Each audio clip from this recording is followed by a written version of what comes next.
You're listening to the Ask Drone U podcast. You ask, we answer your drone questions. Whether you're here to turn your passion into profit or you simply fly for fun, we're a community of learners and teachers who aspire to achieve greatness. We are Drone U. Hey everyone, welcome to another awesome episode of Ask Drone U. My name is Paul. And I'm Rob, and this is episode number 450, and we're thankful that you're with us, but you know what it means is that we are at the point of drawing a name in the next one or two episodes. Well, we're going to have to do that. We are going to have to do that. It may have to wait a few episodes, though, because we're crushing time here. We're on a time crunch to get a bunch of episodes done because I'm going to be doing some trainings and filming a show for Netflix next week. So we're trying to hammer those out. That'll give you some time to put all the names in a nice hat, like this Drone U hat. Yep, absolutely. Maybe we should send them a hat. We should, actually. In fact, we will. That's a great idea. Done deal. Decision made. Executive decision. Yes, good work. That'll be the name of my boat one day. Executive decision, nice. It was an executive decision to take vacation today. Anyway, guys, we're excited to have you. We're also excited and thankful for our sponsors, VideoBlocks. Now, I'm sure you've heard us say a lot, if you need stock footage, blah, blah, blah, subscription site, it's cheap because you're from Drone U, okay, videoblocks.com/drone. But did you know they also have copyright-free music? They've got a whole library of copyright-free music, and you can search by the length of the song you want, the genre, the BPM, whatever.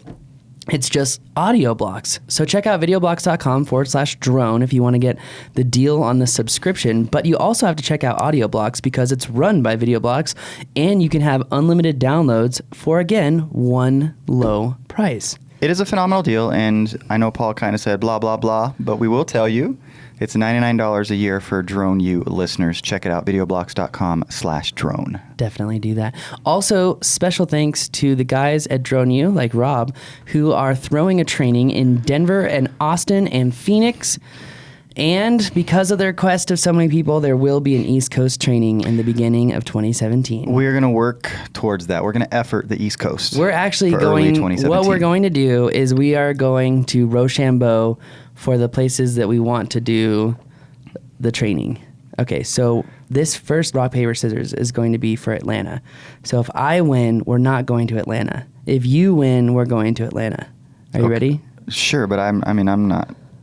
Atlanta's cool. I'm cool with just going over there somewhere, but we can play the game. Okay, ready?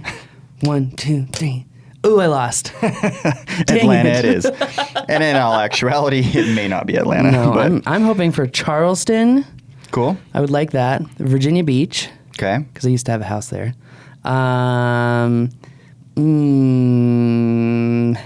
DC is a wash. DC? I don't want to. I grew up in DC. I don't want to do DC. Don't want to go back there. No, it's because of that whole operating area around DC.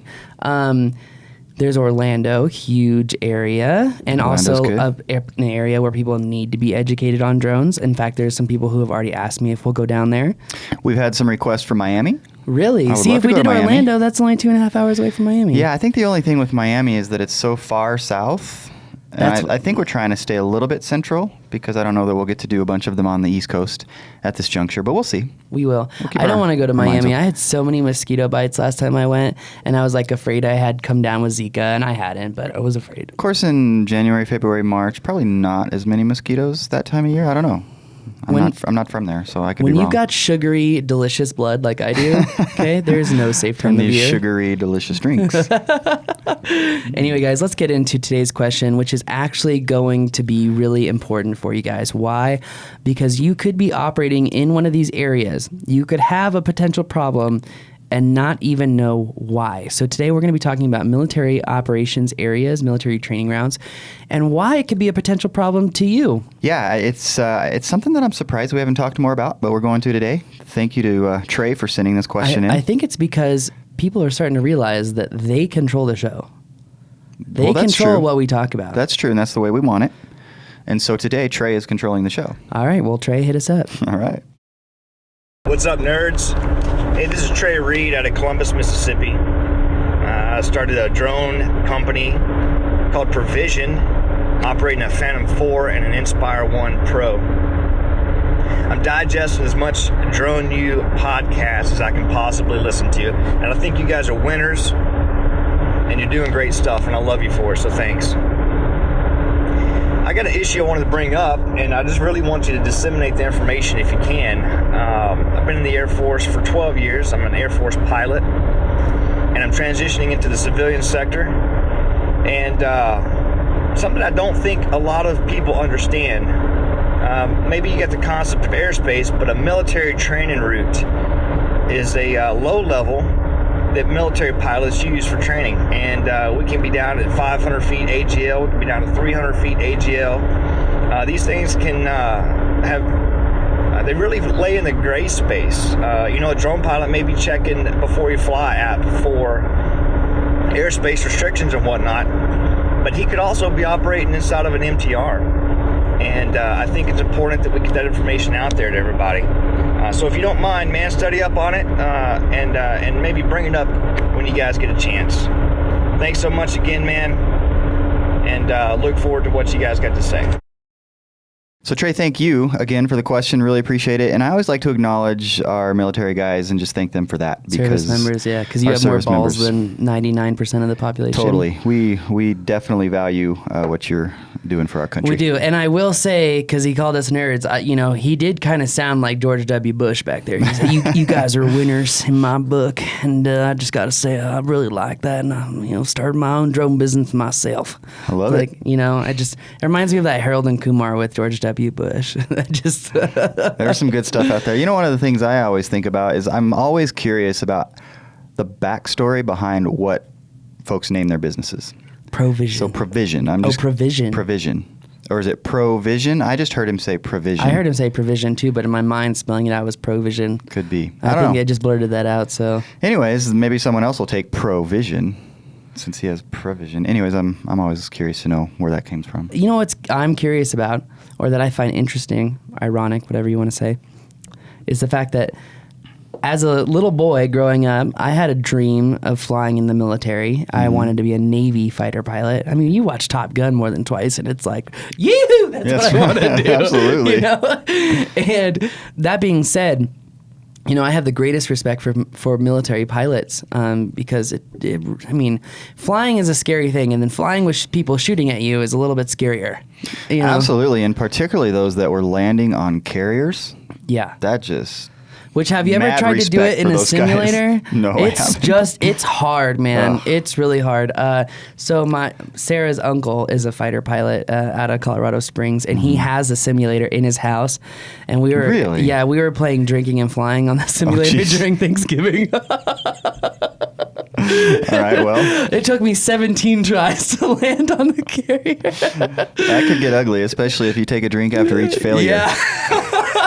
That's quite a game. But anyway, what I meant to say by interesting and ironic is that, I look up to these fighter pilots, I look up to these military pilots all the time, and yet a lot of them are going into drone-based businesses afterwards. And one guy even said to me, like, well, I understand how you can look up to us, but I look up to you, Paul, because you have mastered this technology so fast. And it's like, well, it's, when love and passion and motivation meet, that's what happens. Well, and we've heard that it can actually be more difficult for a pilot to learn drones just because it's actually quite a bit different to fly, obviously. In fact, it was funny. I think it was on CNN or Nightly News with NBC. They're like, oh, the military is having a hard time finding qualified drone pilots, so they're looking for experienced pilots to do this, when in all actuality, there was actually a memo that went out through the FAA, AOPA, and one other group that was saying they were looking for gamers, not experienced pilots. They're looking for gamers. Big difference. Young kids just out of college, have lots of gaming experience, but a good work ethic. Like, that's literally what they were looking for. So, which may be hard to find. But you know what's... Those two together, a lot of gaming experience and a good work ethic, but they're out there. My son better be one of them. I was going to say Jake, in my mind, was one of them. So, but he needs to get his butt in here and get to work. He does. We got to get him going on the Instagram. Yeah, we do. But that being said, I got a lot of respect for these guys. So he makes a great point. We haven't talked about it. We probably rambled along too much. Military training areas, military training grounds, MTRs, they all fall within MOAs, or military operating areas. See this beautiful, nice airspace map that's in my hand. If you are listening and you're not watching, you can go to YouTube and watch these podcasts. We don't have the most amazing graphics, but hey, you can watch them. Anyway, MOAs, you do not need permission from the authorizing agency to fly in those areas, but Trey is absolutely correct. Those military birds don't really have what we call the floor. Yeah. So, in normal aviation, when you're flying over a congested area, the floor is 1,000 feet above the tallest structure or whatever. Right. There's no floor for military training operating areas or military operations areas. They could be 50 feet off the ground. So, Well, in fact, my understanding is that this whole designation is designed to be 1,500 feet and below. that's correct. Right? That is correct. I mean, you're guaranteed that if you're in one of these training routes or these MOAs and they're training, they're going to be close to where you're flying your drone potentially. Potentially, yes, that is true. So you need to know if you're flying in one of these areas. That is very true. You do need to know. You need to be aware of it. There's, I wish there was some sort of common, traffic advisory frequency, CTAF, for this area. And I'm looking at this cool. Devil's Lake West MOA, which, by the way, is one of the questions on your test. Anyway, there's not a common frequency to kind of radio out on and say, hey, I'm here. I kind of like the way that the CFI that we work with, I don't want to say on staff necessarily, but he's kind of a partner of ours, and we'll say that he's on staff whether he likes that or not, because we love him. Every time I call him, he's like, call me whenever you want. I know. Whenever He's you awesome. want. And we'll just give him a plug. Ted Wilson with Living the Dream Flight School. Awesome guy. He's And also part of the Drone U.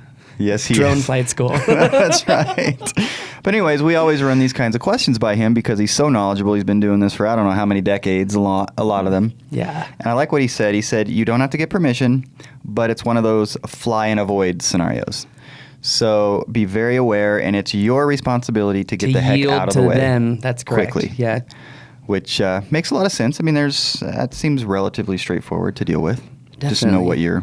know where you're flying. If there is a F-16 coming at Mach 1.2 in your direction, get out of the way. Yeah, and don't be one of those guys that says, but wouldn't it be cool just to sacrifice my drone? We're all sitting here thinking that. Even I am. I'm just sitting here like, oh man, if one of those would F-16s happen? went by my Phantom at like 100 feet off the ground and I was filming in slow-mo, how sick would that shot be? And it would be sick. But the jet wash alone, I'd lose the drone and Yeah. probably the footage too. Exactly. You're like trying to stop the recording on the crash on the way down. Save the file. Save the file. So don't be that guy. Yeah. Get the heck out of the way. Know where you're at, and obviously be respectful of our military. Definitely. And yeah, because they go out of their way to save you, so you better do the same for them. Exactly. It was funny, at that FAA meeting I had yesterday, the guy was like, Paul, you just have to understand that when guys are in the sky, their lives are at risk. When you're in the sky, just your drone's at risk. And I'm like, hold on there, buddy. I got 15 hours in a Bell 206 LR. That is a jet-propelled helicopter. Okay, I know what it's like to be in the sky, okay? Yes. That said, you catch his point. Yeah, I'm like, I understand what you're saying, man. You don't have to be all aggressive about it. And they really weren't. They actually, just making a they were point. really nice. So yeah, they were very nice. Anyway, guys, that is going to do it for us today. If you're ready to get your drone certificate, go to droneulive.com right now. Space is limited, and you're going to want to meet these people. They're a lot of like-minded guys. You're going to have a lot of fun with them. It's a great community to be a part of. droneulive.com. On that bombshell, Rob, it's time to call the show. My name is Paul. My name is Rob, and 450 is a wrap. And this is Ask Drone U.